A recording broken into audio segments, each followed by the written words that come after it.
sporting nation is great for a variety of reasons. There's a sense of pride that comes from sports. But you don't just get Olympic gold medals or win World Cups out of nothing. We have to set the stage for it. We have to become a fit nation. We have to become a sporting nation.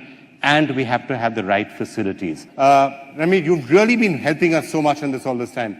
Fitness means a lot for you. Sports means a lot to you. To be honest, fitness and sports is something which makes you happier. I think it changes your life. The first thing which always I think is the issue is the knowledge of it. You know, we are so distracted by other things that we ignore this side. I don't think there's anything greater than being fit, which will keep you happy in your mind and in your health.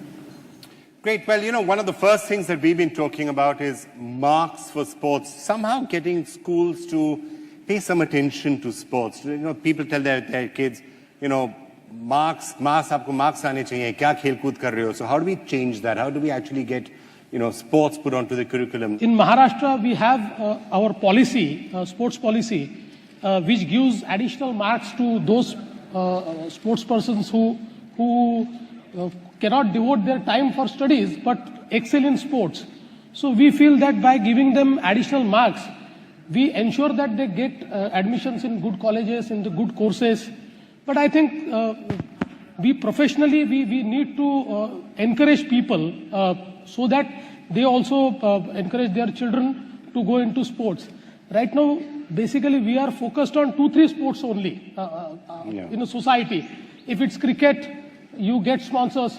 But it's any other sport, you don't get a sponsor or you don't see a very bright career. So I think once we professionalize most of the sports and we create a scenario where in any sports, if you excel, then you have a good career. If this is the case, I think that people will encourage their children. Just wanted to shift focus a touch to infrastructure, and really wanted you to get you in on this. When you look at the sports infrastructure that we have in our country now, you know, we were discussing a short while back about the fact that you run a football club, and even for a professional football club, it's sometimes tough to find places to practice. And if that's what happens, what's going to happen to somebody who just wants to go out and play? Exactly. You know, I've had the good fortune of managing and owning the Mumbai City Football Club. It's a huge from the ISL. I think football is such a growing sport in our own country. And you get the best of players from all over the world. You get the best managers. But when they come here, they don't know where to play because there's no ground. We did a research on the grounds that have been developed over the last 15 years across the country. 95% of the grounds developed over the last 15 years across the country are essentially Nana Nani parks. So if... Sorry, say that again. They're essentially Nana what? Nani parks. Nana Nani parks. Recreational grounds where if a child goes with a football, it's a horror. Everybody will look at him. Oh, what are you doing? You can't come in here. Mr. Godrej, we keep talking about infrastructure being behind all of India's problems. So it's true perhaps in sports as well? I think we must understand that we are a very densely populated country. So we're always going to be short of, say, space for almost everything. And we've got to find solutions. But I think the emphasis on sports should a lot be on fitness rather than only championship quality. So I think both are very important. Viren, just on that note, wanted to come to you with a strange sort of a paradox, and I've been trying to understand why this happens. We say that sports infrastructure is really poor in the country. And yet, interestingly, one of the places where we get the most amount of medals seems a sport like shooting, which actually requires phenomenal infrastructure. Any particular reason for that? You know, I have sort of an own individual analysis. I feel that nowadays India in general is doing well in sports where you don't require a very high level of fitness and strength.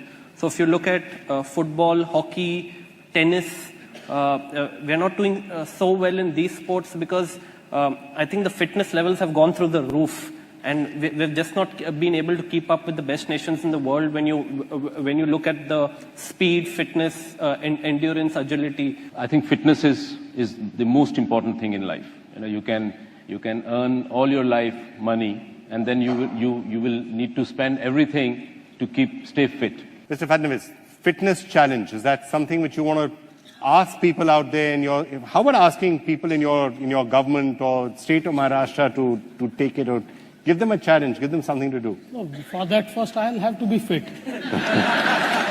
Also, you also, I think, broke a record for walking around the whole of Kailash Mansarovar. I don't think I broke a What is it, record, 15 but, hours? I did it in about 16 hours, yes. 16 hours. Ranveer, I mean, you're looking slightly bemused at some of the statistics we're getting from here. To be honest, like I run for like 3 kilometers on the treadmill and I'm tired. You know, so unfortunately for me, I'm a cigarette smoker. So I think the 100-day challenge that I want to give myself is to quit smoking in the Shake hands on that.